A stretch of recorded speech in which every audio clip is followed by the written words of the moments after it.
quote, Louisiana stands to lose the most if the ACA premium tax credits expire. According to that report, 85,000 Louisiana residents will lose health insurance. Many will see their premiums skyrocket. The average 60-year-old Louisiana couple making $85,000 a year would see insurance costs rise from $600 a month to $2,000 a month. Hear that, Mr. Speaker? That's your constituents. Good Americans in your own state will suffer the most if the ACA premiums expire. People will go bankrupt. People will get sick. People will die, all because the Speaker chose to keep the House on vacation rather than come to work and negotiate with Democrats to fix this health care crisis and end their Trump shutdown. Shameful. We urge Republicans to back away from both. So, good morning, everybody. Afternoon for those of you that are on the East Coast. So, I wanted to play that because all week we've been hearing Johnson come out and say that it rests in the hands of the Senate. And it really does, because the House already passed the thing. So unless they're going to try to redo the CR, then it really falls on the Senate, because it's the Senate that's blocking it. Well, Democrats in particular. But anyway, so good morning, everybody. Afternoon, wherever you are. It is just going to be me today. I talked to Hawk through text message a little bit ago, and he is under the weather, so he will not be joining us today. So it's just going to be me. So today is actually my birthday, and the reason I said a little birthday digging is because of that. Me and Kevin Rotello, or Mr. Sciatica, as you guys know him, we're talking this morning, and we stumbled across some things. It was like, wait, what? So, and we'll go into that in a little bit. Sorry, flies drive me crazy. But yeah, it's going to be a kind of a short little live today. I apologize for not being on, too much this last week. I've had a lot going on here.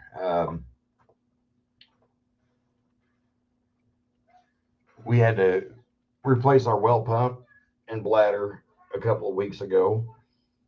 And then I had to call the plumbers back out here because the braze didn't hold on the copper going into our supply lines in the house. So, yeah. Not only that, but we had a dog that we took in, a little beagle. I guess we had a rotten spot in the concrete in the garage, and she decided to dig through it and get out. So yesterday we spent most of the day scrambling to get that fixed and done. So it's been an interesting few days. I appreciate all the birthday wishes from everybody. I really do. So it's yeah. And this is what I was saying here. Well, we've already seen all that as far as that goes. But let's continue on here. Let me go here, Mr. Sciatica.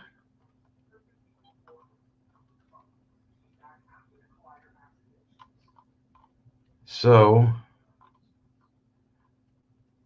when me and Mr. Sciatica were talking on the phone earlier, he did a real-time search in Grok about Palantir, because there's a lot of stuff with X that just isn't making sense here lately.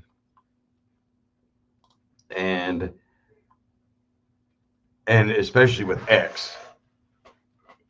if you go to Mr. Rotello's, oh, now they fixed it. But this morning when we were talking, it showed him having 0 followers or 0 following. Like he wasn't following anybody, which is weird, right? And he was telling me that my posts don't even show up in his feed at all, 0. So I was like, oh man, we must be getting shadow banned into oblivion, you know.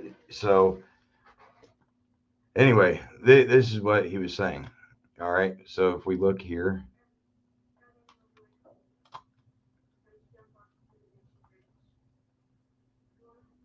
he asked the question, is there a connection between Grok, XAI, and Palantir?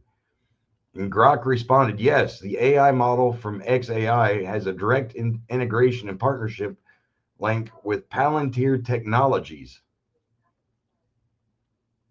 primarily through Palantir's artificial intelligence platform, AIP. Here's a breakdown of the key connections. In February 2025, Palantir announced the addition of Grok to its AIP, making it available alongside other large language models like OpenAI's ChatGPT-4 and Google's Gemini, Meta's Llama, and Anthropic's Claude. This allows enterprise users to leverage Grok for tasks like data analysis, automation, and tech and decision making with Palantir's ecosystem. Palantir described this as bringing Grok to the enterprise, emphasizing seamless switching between models for business applications. XAI Palantir, the TWG Global Alliance. In May 2025, XAI, Grok's parent company, formed a strategic partnership with Palantir and investment firm TWG Global to deploy AI solutions in financial services and insurance. This includes integrating Grok's LLMs and XAI's Colossus supercomputer into Palantir's data pipelines like Foundry and Ontology for use cases such as automated PDF data extraction, risk modeling, compliance automation, and predictive analytics. TWG handles implementation with financial executives, aiming to address high stakes errors in data heavy industries. Potential for heavy or deeper ties. Reports from early 2025 suggest Palantir executives are pushing to make Grok their preferred exclusive LLM for internal use, signaling growing confidence in its performance over competitors. This could extend to collaboration in government efficiency initiatives like DOGE, where both companies overlap in the U.S. defense and public sector work. On X, formerly Twitter, Palantir has actively promoted the integration, including demos of Grok automating financial data tasks.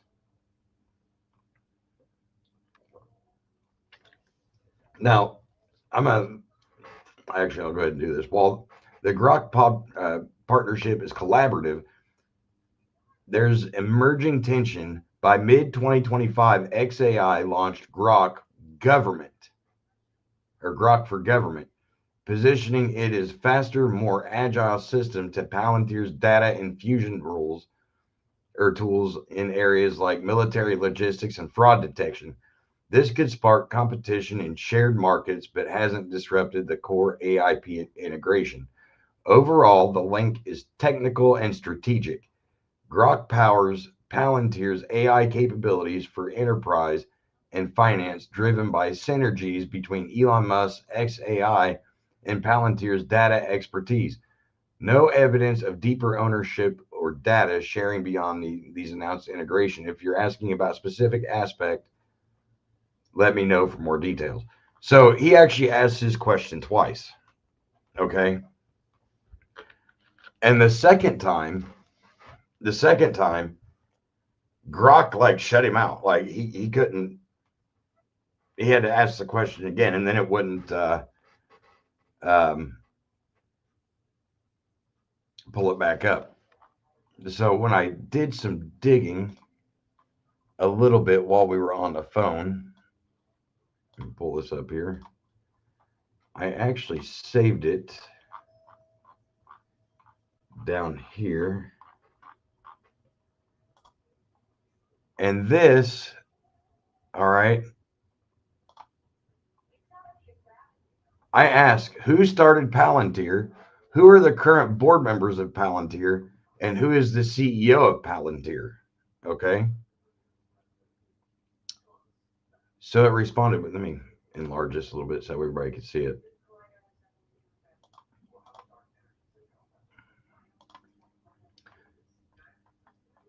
And the answer was Palantir Technologies was co-founded by Peter Thiel, Alex Karp, Stephen Cohen, and Joe Lonsdale in 2003. The current CEO is Alex Karp, and the board includes members such as Peter Thiel and Stephen Cohen, among others. So I said, show the complete list of independent directors of the advisory board, right? Because this actually said advisory board, all right? As of now, the specific list of independent directors on Palantir's advisory board isn't publicly detailed in available sources. However, I found information about members of Palantir's federal advisory board that includes prominent figures from various sectors. And this name right here kind of threw me for a loop, if I'm being honest, because I wasn't expecting that one.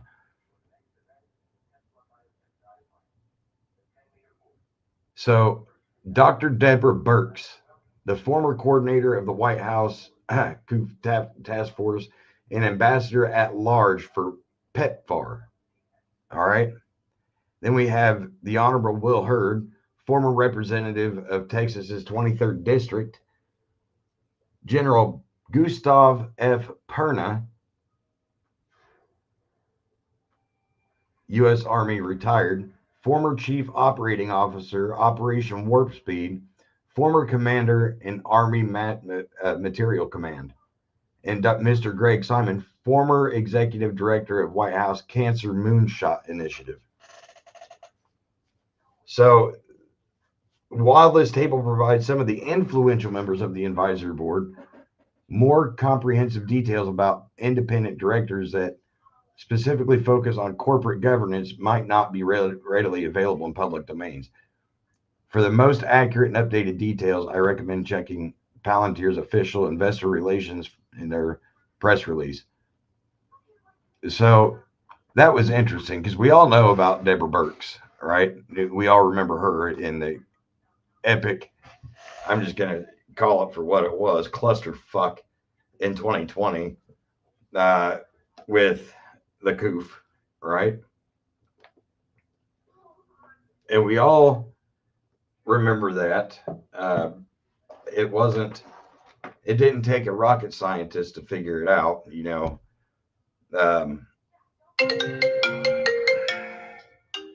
Hold on.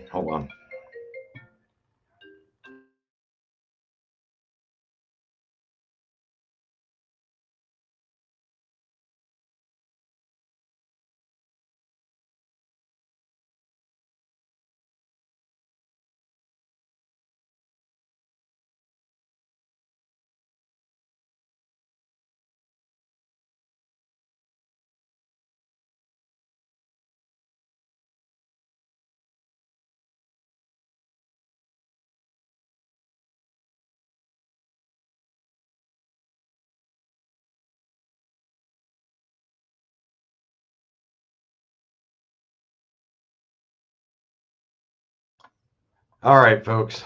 That was the school. I have to go get my daughter. She is sick. So I have to go and get her. So, everybody, I am sorry for the short, abrupt end to the live, but I will come back on probably Monday. So, yeah, Cheryl, I get it.